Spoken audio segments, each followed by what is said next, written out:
Достар, 1.200.000 теңгеге табуға болады бір заказдан жасанды интеллект арқылы. Қазір сіздерге бәрін толықтай түсіндіремін. Қараңыз, бұл жасанды интеллект автоматтандыру деп аталады. Біз автоматтандыруда Perplexity'ді қолдандық. Мына Kia API деген бар, соны қолдандық, Telegram'ды қолдандық және Anytime платформасын қолдандық. Автоматизацияның түрі осындай. Бұл бір заказ, заңгерлерге арналған заказ.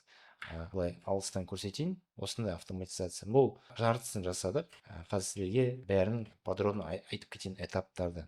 Бірінші этап бұл күнделікті бір уақытта Perplexity деген инструмент арқылы ақпаратты іздейді. Өзіңіз білесіз, Perplexity деген сенімді ақпаратты іздеуге арналған сондай жақсы құрал. Егер ашатын болсақ, бұл жерде көріп отырғаныңыздай код ешнәрсе жазылмаған, барлығы просто промпт арқылы орыс тілінде жазылған. Сен осындай адвокат саласында мамансың, бірдеңе деп жазылған. Мен бүкіл промптты көрсете алмаймын, себебі бұл шын заказ болғандықтан конфиденциальность деген нәрсе бар. Ақпаратты іздейді, статьяны, сосын екінші этапта сол статьяны Телеграф деген сайтқа жазады.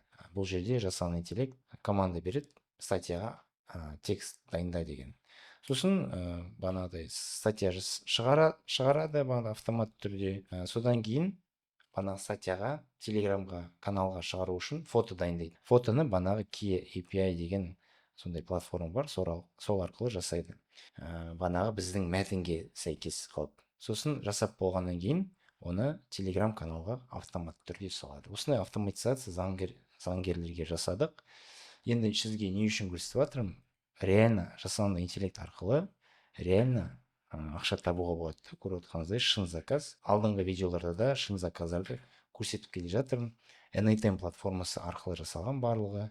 Өзіңіз білесіз, мен деген нөлден бастап осы Anytime платформасын үйретемін. Автоматтандыру, чат-боттар жасау. Егер үйренемін десеңіз, нөлден бастап маған топ деп жазып жіберіңіз, мен сізге обучение туралы толық ақпаратты жіберетін боламын.